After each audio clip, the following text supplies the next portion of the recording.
Good morning, everyone, and welcome to you on this wonderful Tuesday morning. Look at this weather outside. My goodness, we're going to have an incredibly wonderful week. We're going to feel like it's July, which is good and bad. We're not used to this warm, hot weather, but you know what? We're going to take it and we're going to love it. My name is Greg DeRocher, and I'm President and CEO of the Cambridge Chamber of Commerce.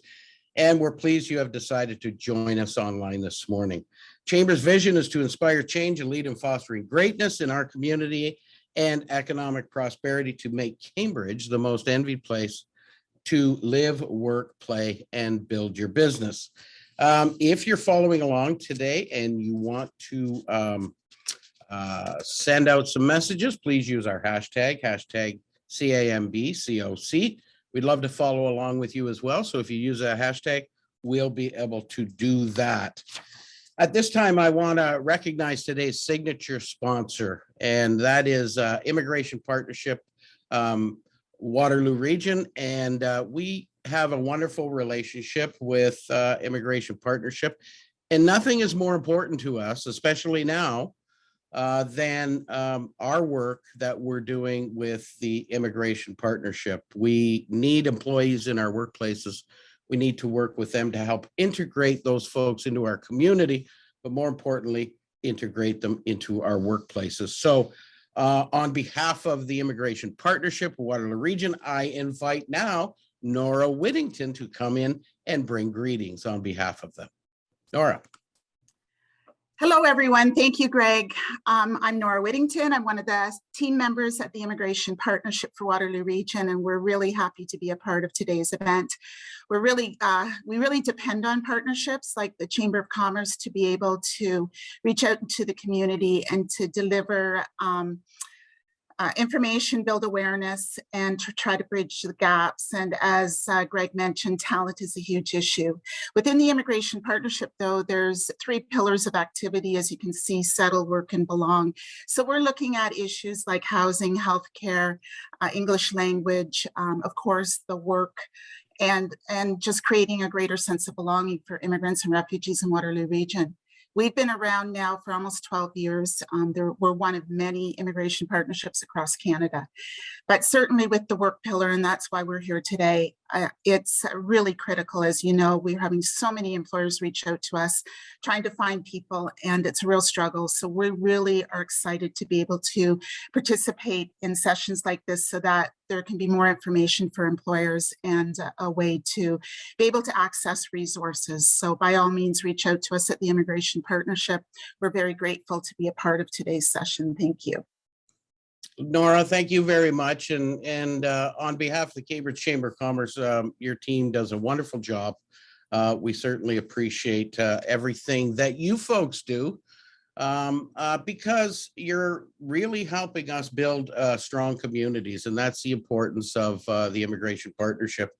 And it needs to be a well-rounded affair. And you folks bring all of the partners together and make that happen. So we appreciate all the work you and your team at Immigration Partnership do for all of us. Thank you.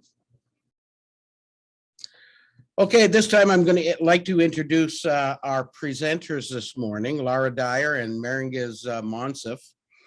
First of all, I'll introduce Lara.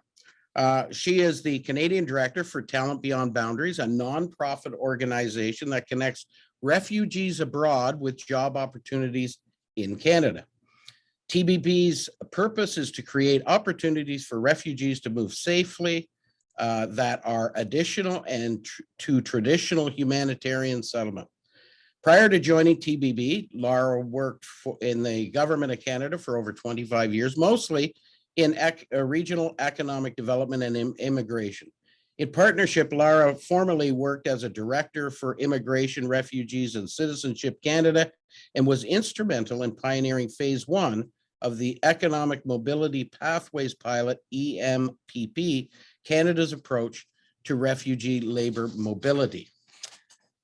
And Maringiz Monsef is a community leader and activist who is committed to peace, justice, and transformational change, which benefits us all. Maringiz has lived experience as an Afghan refugee and who made the biggest journey across the oceans to Turtle Island, North America, with her mom and two sisters, where they have resided for over a quarter of a century. As a student of a Cheney Wenjack School for Indigenous Studies and Psychology, Maringuez undertook a learning journey that reconnected her with her roots and culture, while also gaining a better understanding of whose homelands she is on, how to best fulfill her responsibilities and treaty obligations, and the type of communities she wishes to cultivate.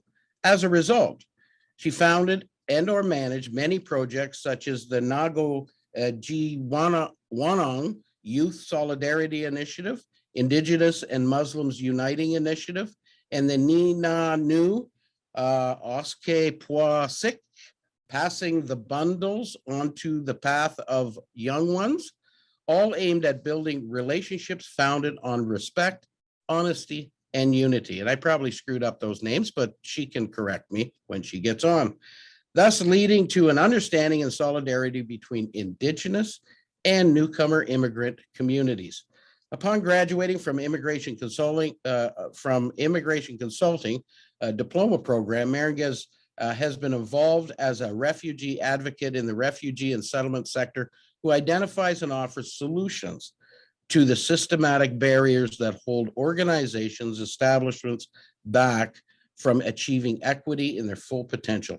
Her leadership and initiatives like EMPP and the Collaboration Catalyst Partnership Project have shone a light on the reciprocal and transformative powers of hiring and centering refugees, thereby revealing that engaging with and seeking knowledge, expertise, and wisdom with refugees in setting is the smart decision, in short and the long term.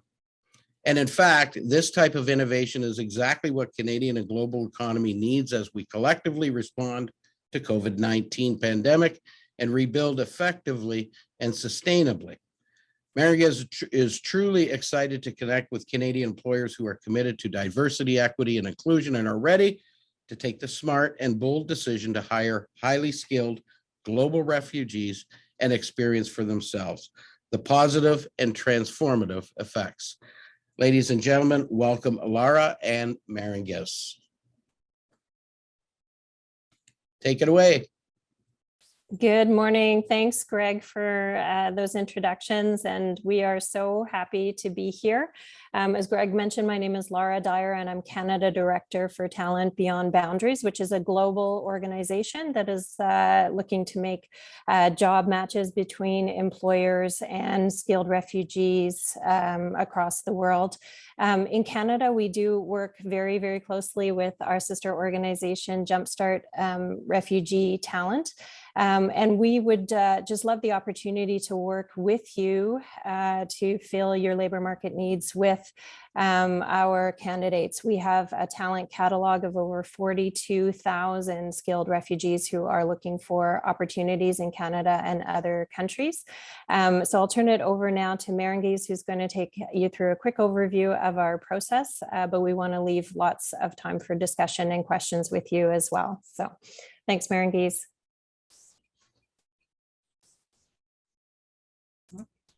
No problem. Thank you so much, Lara, and thank you, Greg and Nora and Caitlin, for getting us organized for today and for inviting us to share a little bit about what we do on a daily basis. Greg, you did an exceptional job with the translation. Nagojiwanong is the place that my family and I moved to, Peterborough, Ontario, and Ninanu Ushkapiosak is the Cree word for helpers, all of us together. Yeah, I think you did pretty good. So well done. Yeah, so as was stated, you know, we're doing a lot of work, like Nora mentioned, that wouldn't be possible without our partners. They are the backbone of all the work that we do, and we're always open and, you know, looking for new opportunities to connect and align our missions and goals. And, you know, we've actually had the privilege of connecting with a few different chambers of commerce and doing these presentations to them as well, which, is really amazing for us to see that reception and the interest, and for people who are standing with us to work towards, innovative solutions that support refugees, but also support employers here in Canada. So a little bit about the work that we do. Really, it is about us being the bridge builder. So we stand here in the middle between skilled refugees who are forcibly displaced outside their home countries, half of which are highly skilled and are of working age. And unfortunately, given the fact that they were born in a country where there's conflict or war, they are not able to work. On the other hand, we have employers in Canada, the UK, as well as other countries around the world who are experiencing this, acute shortage of workers. And we see that this was exacerbated due to the COVID-19 pandemic. And, some occupations in some sectors, there's huge vacancies compared to others. So this really is a solution to both these stakeholders. And so what we do is connect the two communities and to ensure that the refugees are leveraging their skills to secure futures in the new countries.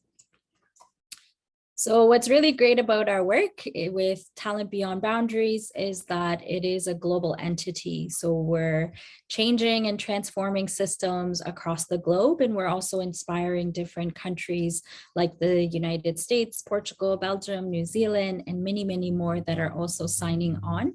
In Canada, I can tell you that, we're committed to working to resettle over 2,000 principal applicants over a 2-year period. And again, like it was mentioned in Lara's presentation or introduction, that this is additional to those who are seeking the humanitarian and compassionate considerations.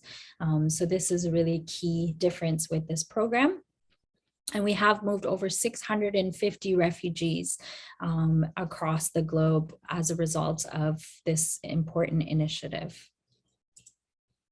So who are refugees, you ask? I'm a refugee. As was mentioned, there's many of us, and many of us are actually immigrants, unless we're First Peoples, Indigenous peoples from Turtle Island, or those that were forcibly brought here. We are immigrants. And so it's really important for us to acknowledge our roots and where we come from and how much we've contributed to the development of Canada and the various communities we live in. There's refugees that help to transform, the workplaces. They improve the well-being of our communities as well as economies. This is some of the beautiful faces of incredible folks who have done that work, including on the last image here, Omar Salaima, who is one of our co-founders of Jumpstart Refugee Talent. He also actually lives in our region. I'm actually in Kitchener-Waterloo, and he lives in Cambridge.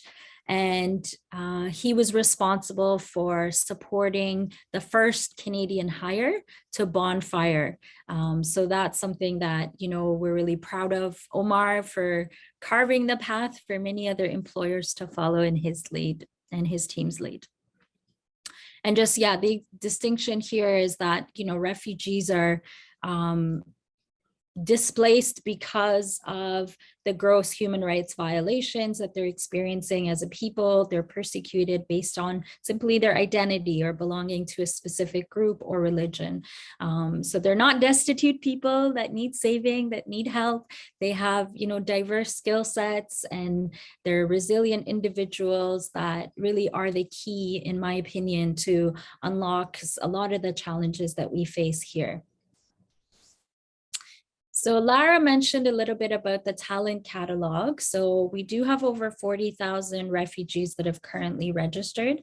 I know this page, a lot of employers get super excited seeing this, because knowing that there's a pipeline of talent is a rare commodity. So you can see here that we have various skilled individuals from different regions around the world. We have a great deal of healthcare workers.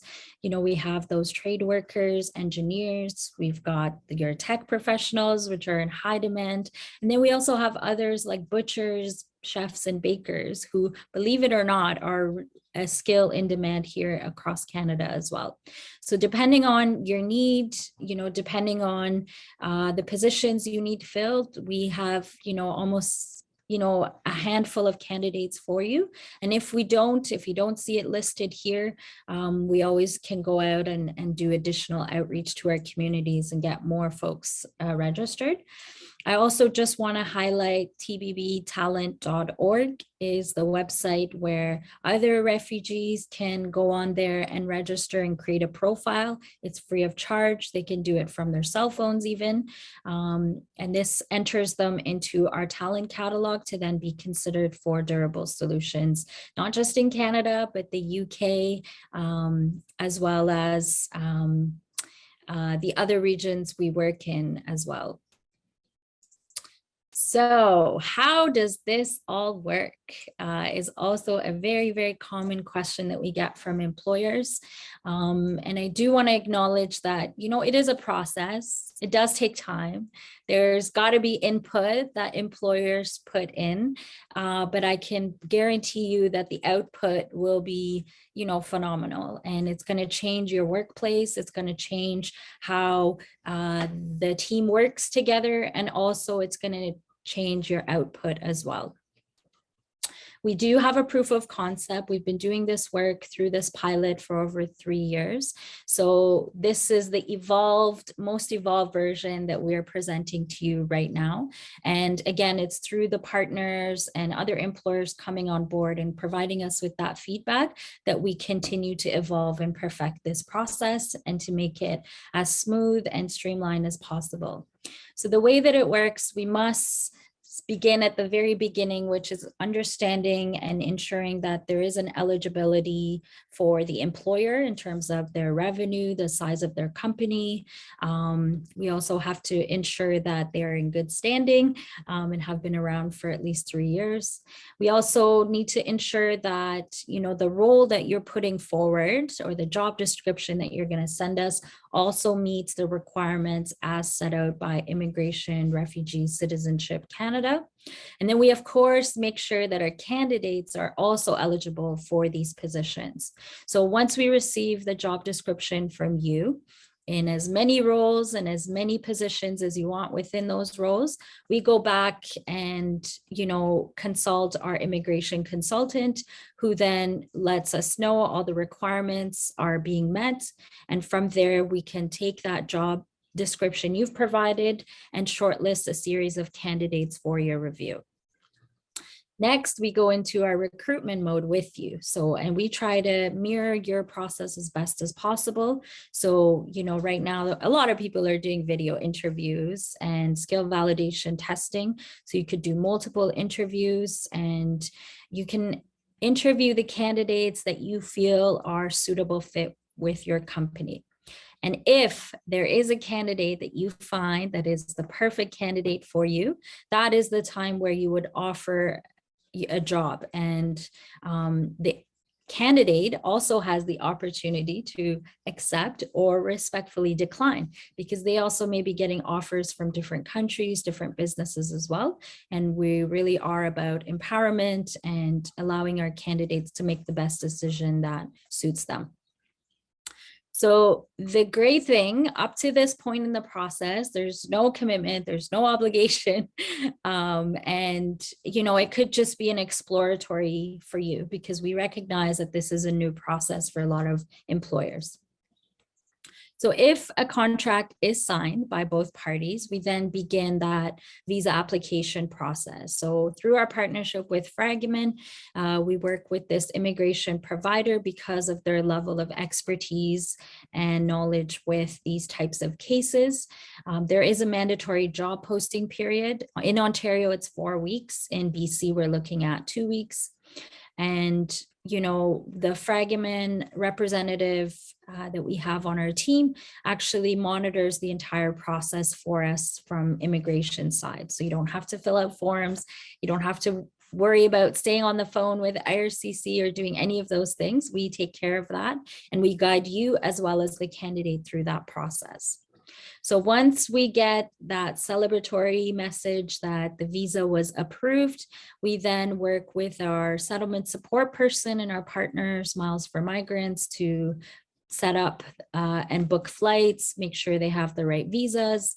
And, when they arrive at the airport, which is honestly the highlight of all the work that we do, ourselves, our team members, as well as the employers do greet them at the airport.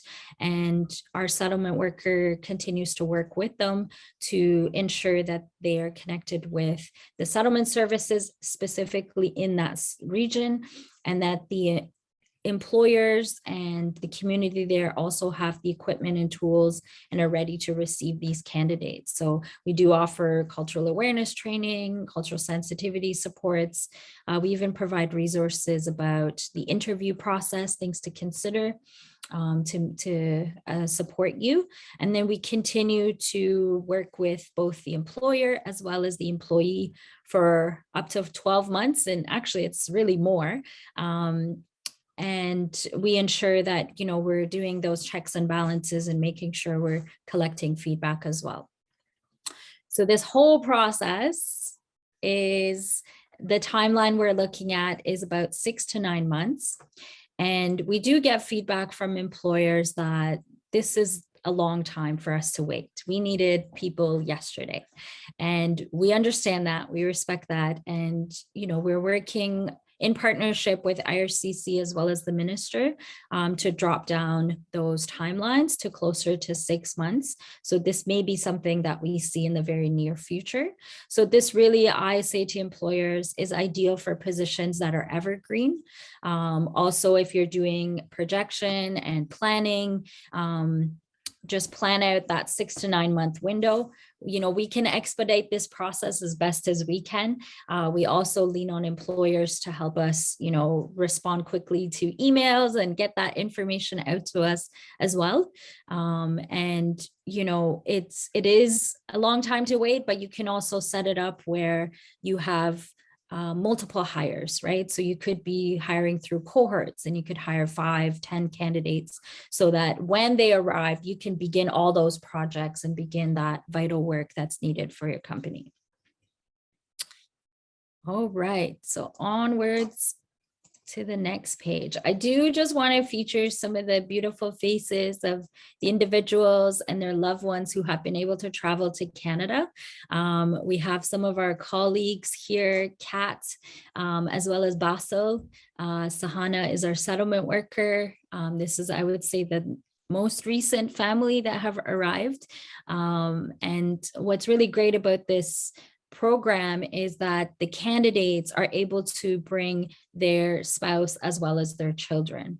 And when they arrive, they all have access to permanent residency status, which is actually great for them so that they can begin their life anew. They can register their kids, have access to healthcare services, but it also means the kids can register in school and, have that security for the long term. And this is great for employers that worry about retention or other issues, or having to go back to the drawing board and go through an immigration pathway and recruit additional candidates for 2 or 3 years at a time. So this is a permanent solution, and this literally changes the course of the direction of these children and the future generations to come. So I'm not going to go into too detail about this slide, but I do want to just feature Mohammed, who's a software developer. He was the one that was hired by Bonfire, and he lived in your community as well. I think he's in Hamilton now. And my understanding is that he just recently got married and actually applied for his Canadian citizenship. So this is the individual that moved here 3 years ago and has been moving up within Bonfire, and he's doing extraordinary things for himself and then being able to support his family back home as well.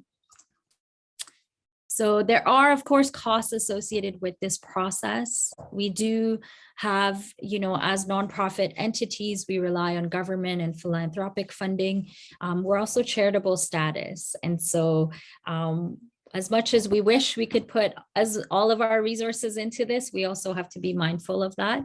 So we do ask the employers who are the beneficiaries of the talent to support us with these funds. All of it goes to the process, looking at either immigration or legal fees. We do get pro bono rates from Fragment. And then there's those government filing fees. The federal fees have been waived thanks to IRCC, but then the provincial fees still apply. We do, if you need the support, we can reach out to our partner Miles for Migrant to cover the cost of the flights, which can be a lot, especially right now. And then we do ask employers to assist with that temporary accommodation. So I know housing was mentioned by Nora as well. Imagine coming to a new city and a new country and trying to figure out and secure housing. It's kind of an impossible task. So this is really helpful, having that Airbnb rental for up to 4 weeks, giving the candidates enough time to go and view some homes, and then also build up enough income to put a down payment on the first and last. And then there's also the optional settlement supports that we do ask employers to provide, or if there are relocation packages that you send to other candidates locally or nationally or internationally, we ask that you extend that to our candidates as well. So that's it. It's the whole process. It's everything in a nutshell. You're welcome to reach out to myself or Lara Dyer through our email addresses. We're also found on the intranet, on LinkedIn, and social media platforms. And I do have, a list of different resources and other slides in the annex of this presentation, which I'm happy to send to you. And then maybe you can distribute it, Caitlin, with the networks as well. But this is the end of our presentation, and this is an opportunity for you all to ask us questions or offer, anything you wish to express to us at this time.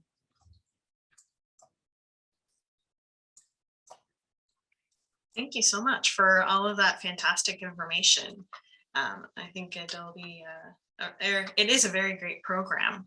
I did get a question here. Let's see. What are some of the first steps a business should take when seeking foreign talent?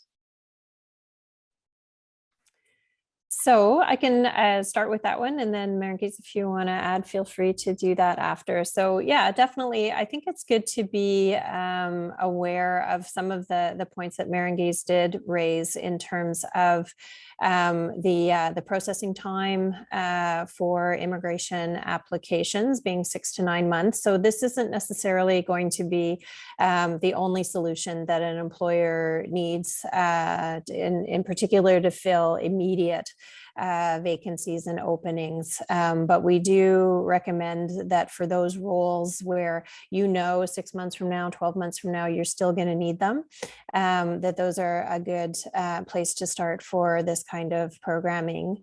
I think the other thing is fairly general roles are also a good way to start, as opposed to what we call the unicorn role.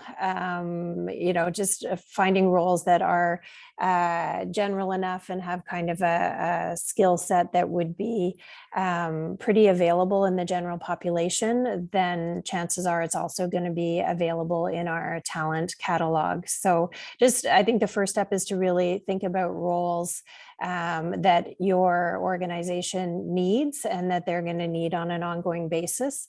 And we can actually work with you on an HR strategy where if you have a sense of your needs over the coming months, that we would work to align with that as much as possible. And again, those roles that are fairly general in terms of the skills and requirements would also be a good place to start.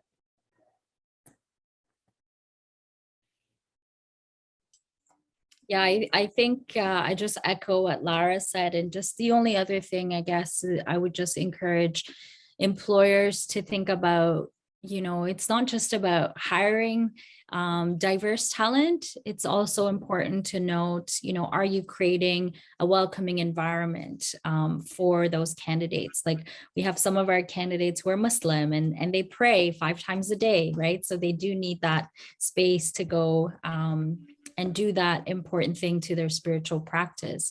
But it could also be you hiring other diverse individuals from the same culture or backgrounds, just to help diversify the talent, so that you're starting to create that sense of belonging and that there is diversity and representation, so that you know, the different perspectives are present, and it actually helps to make you more resilient, and it brings that richness to your company as well.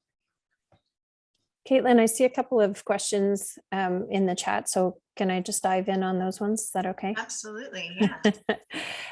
So the first one is, can you share retention rates or any information for these refugees in the companies they come and work for? And I certainly can. We do see high retention rates with our candidates, and that's largely because the partners, so the employers that are working with us, really do understand that this is a win-win, both for themselves in terms of gaining skilled employees and also for the transformational impact that it's having on the refugees' lives. So they really do come around the individuals and make sure that they have that sense of belonging that Marenghi's mentioned. So in terms of the Canadian case, we only have one individual that is no longer working with the original company, and they've chosen to move into a different field and with a different employer. In that case, it was just kind of a better fit for the candidate to move on to a different role. But for all of the other candidates that we've worked with coming to Canada, they're still with the original company.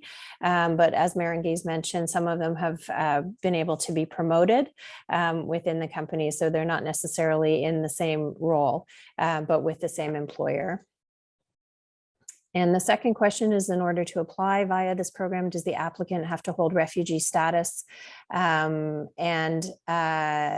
is one of the criteria for the economic mobility pathways pilot that the Department of Immigration that we work with them on, is that they do have to have either refugee status determination, or they need to be registered with the UNHCR in order to apply. Thank you for the questions. I also see one in the chat here. Do you see a need in local communities to have one-stop talent hubs for employers to access immigrants and refugees already here in Canada?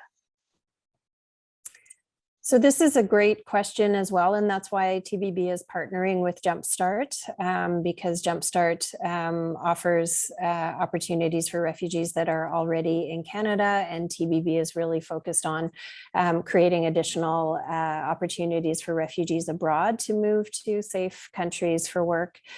So we do work closely together, and would support any great opportunities for any refugees.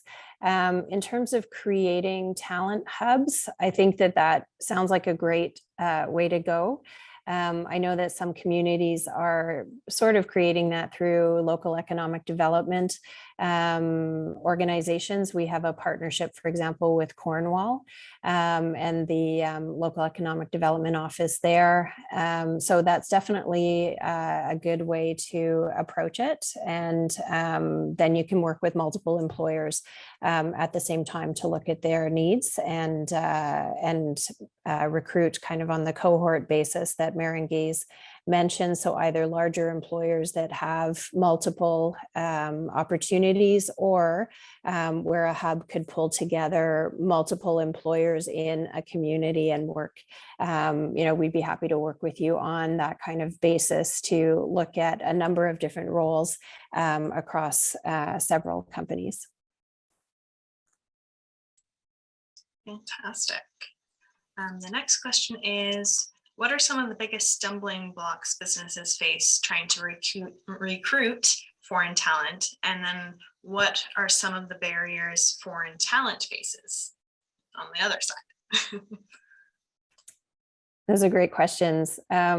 I think some of the stumbling blocks for employers is just, I'm not sure stumbling blocks, but just, being able to work with a good partner like TBB and Refuge Point and Jumpstart to really look at what are those roles that would be a good first place to start, because not every role is going to be kind of a successful hire internationally. So that's where we can work with you to identify which roles we've seen successfully recruited for in the past. I also think just understanding kind of some of the deadlines that are part of hiring internationally, and some of the steps and the costs associated. So just really understanding what it means to hire internationally at all, and then looking at some of the additional considerations when you're looking at the refugee population. And I think for regional, like smaller regions, also hiring in cohorts can be a good opportunity to create kind of a community within your community. So from a cultural perspective, from a faith-based perspective, for example, to have a number of folks that are coming together or within a short time frame, so that they can really feel like they have a sense of belonging and they have other people to turn to when they have questions, and are looking for food, for example, that they are familiar with. They have a favorite recipe and they want to make that in their new home. So it's great to have a sense of really that community coming around the newcomers to help them feel integrated and to increase retention as well. I think on the refugee side, most of our candidates have a basic level of English or French. And so for them to continue to work on their language skills for the Canadian market is really important. Some of the refugees, it's been a while since they've been able to work in their field. So they do have the skills and qualifications, but because of their displacement, they may not have been able to keep their skills up to date and have access to training and upgrade and that kind of thing that you would if you were working in your field consistently. So those are things that employers, sometimes we recommend to employers that they hire our candidates into a junior role in their company and give them time to become a bit acclimatized and upgrade their skills. And then we see them quickly being able to move to more senior roles. So little kind of best practices like that that we have learned with our candidates and are happy to pass along. I don't know, Marinkis, if there's other things that you would add. Yeah, I think you've covered a lot of it, majority of it. The only thing I guess with refugee folks is like they don't necessarily have permission to work in the third country where they're currently at. And there are gaps in their work history. So I know in Canada, for instance, that's kind of a red flag for employers when they're looking at a CV to find out why there are those gaps, but those are just circumstances of refugee displaced talents. And or you'll find like a software developer will be a chef or will be doing marketing like on the black market, if you will. So they're not, they don't have the documentation or they don't have the proof, but this is just the way that they've been able to support and sustain themselves and their families. And so some of the candidates you'll see actually in the talent catalog, they're in multiple professions because that's just their resiliency and their need to have had to adapt to the circumstances. They've just had to go into multiple careers. So you will see that, and that is a challenge that refugees themselves face as well.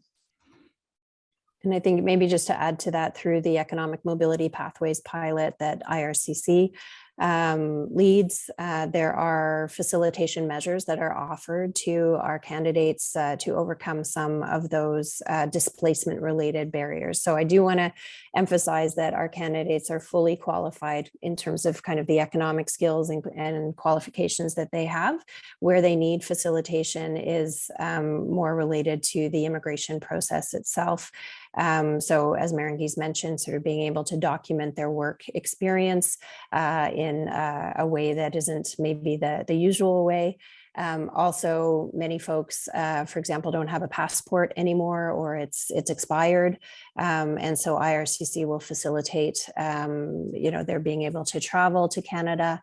And we also work with them to find creative ways to demonstrate their skills and qualifications when they weren't able to bring, let's say, a copy of their degree or their transcripts or those kinds of things that would be fairly common for other economic immigrants. So that's where the EMPP has been incredibly helpful in helping refugees to overcome some of those barriers that are strictly related to their displacement.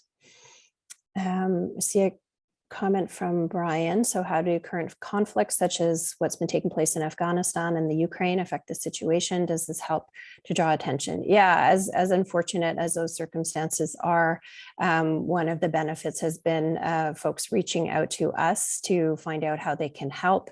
And it certainly raises the profile of the plight of many of these individuals. And so we encourage individuals who are affected by these and other conflicts to register in our talent catalog so that they're known to us, and that we can showcase them to employers. And then from the employer perspective, it's just also to identify yourselves. And we have a link on our website that allows you to do that. And then we can help you to access talent from Ukraine, but also from Afghanistan and other countries where historically, conflicts have been very, very longstanding, and we're still seeing in Africa and many countries where conflicts have created generational impacts on refugees. And maybe I'll just say that I think one of the myths is that folks that have been affected by conflict and forcibly displaced, many folks think that they haven't been able to gain education and other experiences where they are. But thanks to our partners and many, many others in the UNHCR, a lot of refugees are able to access some degree of either training or upgrading or education wherever they are in their displacement. And so that is an opportunity for Canadian employers as well. Fantastic. Okay, I don't think I see any other questions, but perhaps we can kind of, unless other questions come in, maybe we can wrap it up with what advice can you offer businesses when it comes to navigating the current system in relation to foreign talent? Absolutely. So as Greg mentioned from my bio, I used to work for the Department of Immigration for IRCC, and I managed a variety of the economic immigration programs at various points. And I would say that international recruitment is not straightforward for any population. And so I know that IRCC and others try to make it as easy as possible, but for sure, it's a big deal to pick up your life and move across the country. And so there are, of course, the pathways and kind of regulations around how Canada admits economic immigrants. And then there's sort of an additional layer in terms of the refugee candidates that Marangie's and I have spoken to already. So I think it's just being realistic about the process and the timelines involved. But what we're trying to do is to make it is really to level the playing field world and make it no more difficult to hire refugee talent than it would be for any other kind of international recruitment for work. And so we're looking for employers that we can partner with and help you to meet your long-standing and long-term labor needs. Really people who understand, obviously, their skill shortages and need for labor, but also the win-win opportunity for refugee talent as well. And we are nonprofit organizations that are wanting to come alongside and work with employers who have labor needs and are willing to consider refugee talent. So I think our best advice would probably be to reach out to us and have a conversation about how we can help you to make it as easy as possible, because that's certainly our number one goal. Yeah, I love that. And I would just add, this is a pilot project. And the reason why this has come out is because of the crises or situations that we're seeing, both in terms of the global economies, but then also the number of displaced people, and that number is going to rise, right? So with this pilot, we hope that this can be a permanent pathway for refugees from all over the world, but also it takes employers like those of us here today across different communities to step forward and engage in this process, and also help shape the pilot and make the program work for you, and do that advocacy, in partnership with the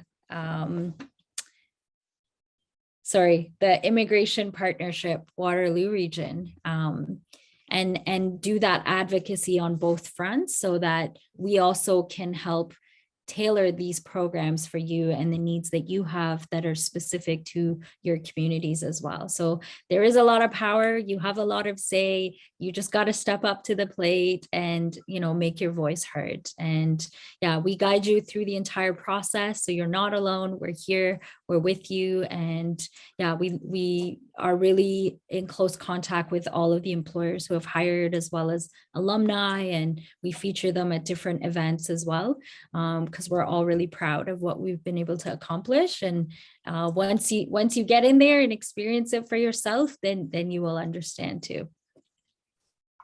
And I think maybe just on a personal note, the way that I think about it and why I have passion for this work is, if it were me or my family members or, my friends who have skills and would like to choose to move to safety, except for the fact that my passport is expired. Literally there are folks who are engineers or lawyers or chefs, bakers, and they would love to come and work with you and other employers in your community. And for the sake of not having some documentation or something as fairly easy to facilitate as those things, they're not able to. So I do congratulate IRCC and the immigration minister for leadership in this area. And we are just trying to help employers to take advantage of the opportunities. So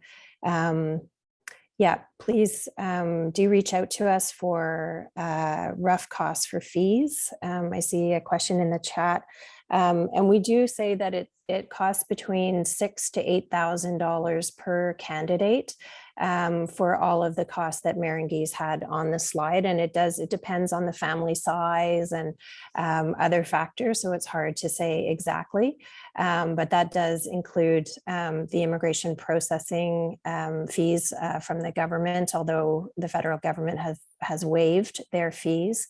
It includes preparation of the immigration application, and all of the other fees of the flights and that kind of thing that Marenghi's mentioned, including the transitional housing. So it does vary, but just to give you a little bit of an order of magnitude.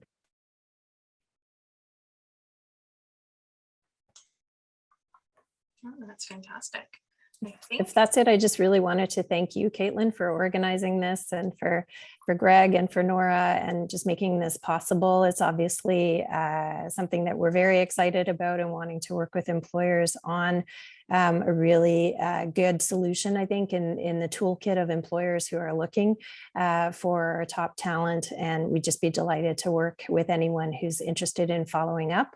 But just wanted to thank you and the Chamber for allowing us this opportunity. Well, thank you so much. On behalf of the Cambridge Chamber and Immigration Partnership, our sponsors of today's event, thank you. You shared some very valuable information. I'm sure all of our attendees appreciate this morning. And thank you all for attending. We invite you to enjoy some of the upcoming events, including our Chamber Chat tomorrow on Bill 27, Working for Workers Act, which takes effect on June 2nd. What you need to know. That's again tomorrow, May 11th from 9 to 10. We also have our Good Morning Cambridge breakfast, which is a conversation with the CEO of Communitech. And that's from 7:30 to 9 o'clock next Tuesday morning, sponsored by Graham Matthew and TD. Be sure to register from some fantastic upcoming events the Chamber has to offer. If you do have any questions, please don't hesitate to reach out to me or somebody from the Cambridge Chamber team. But thank you again all for attending, and wishing you a very successful day. Take care.